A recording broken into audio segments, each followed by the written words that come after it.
This is my Module 8 Learner's Challenge. I chose to be the teacher. After World War II, a bitter tension started to grow between the US and Russia, and the two countries had very clearly different ideologies, communism versus capitalism/democracy. Both countries quickly tried to expand their influence and ideologies over the rest of the world, particularly through smaller or developing nations. Additionally, they tried to outcompete each other, but these escalations just made things worse and worse. One instance of this is the arms race. So both of these nations built up their military arsenals during the Cold War. However, the scariest aspect of this arms race was that both sides were frequently developing new and shockingly more dangerous weapons of war. Specifically, they both built an arsenal of nuclear bombs that had the power to deal terrifying amounts of damage. Also, in 1948, Soviet-controlled East Berlin blocked off all supply lines into West Berlin, which was surrounded by East Germany. However, in a show of humanitarianism, the Allied powers provided supplies to West Berlin through airdrops for 10 months until East Berlin reopened the supply lines. Psychological effects of the Cold War were that during the long span of the Cold War, Americans lived in constant fear of nuclear attacks, as either country could initiate all-out war with one nearly unstoppable and detrimental bomb. They also feared that Soviet spies may be occupying their country. And the thing with the bomb is that if even one bomb were to be dropped, it would escalate into like a full-out nuclear war and could possibly even end the world. Another effect was that, although shocking, the idea of a nuclear bomb being dropped became so integrated and accepted by Americans that they practiced frequent air raid drills in schools, and as well as this, many neighborhoods had areas that people were safe to go in case of a nuclear attack. And some people even had their own bomb shelters built in as basements or in their basements. Proxy wars.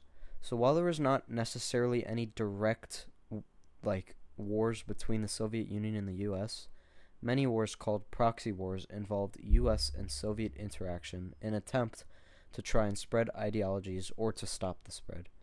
This typically involved the Soviet Union trying to spread communism through a country and the US sending troops to attempt to contain revolutions and defeat soldiers, typically Soviet soldiers, but mainly just communist soldiers, really.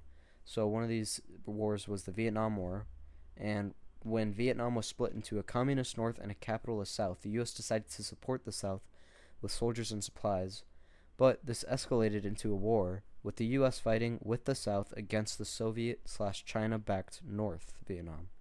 Later, when the U.S. withdrew, though, the North invaded the South. And then another instance of this is the Angolan War.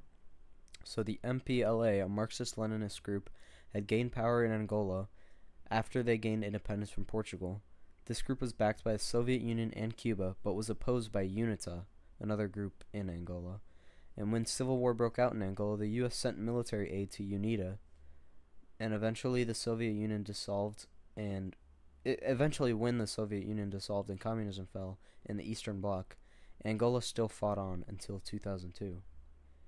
So the start of the end of the Cold War. Starting around the 40s or 50s, while Soviet control was still harsh and intense, satellite nations proved their incontent with communism through protest and even revolution.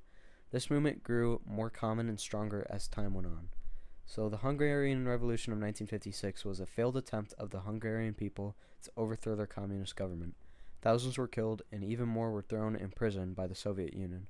This showed to other nations that the brutality of the Soviet Union, as well as to the whole world, that Soviet satellite nations were unhappy under communism, or most of them at least, or some of them at least. Anyways, Prague Spring was a period in 1968 when Czech leader Alexander Dubček was arrested after attempting to implement democratic reforms.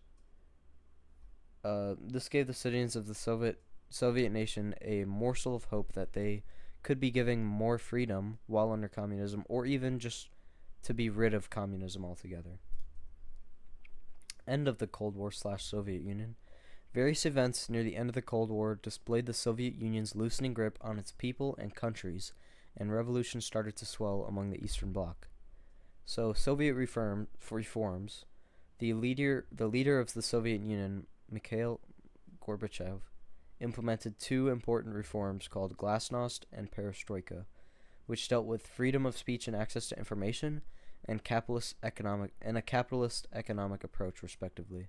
These gave the people a taste of democracy and capitalism, which made them want more and deepened their dislike for communism.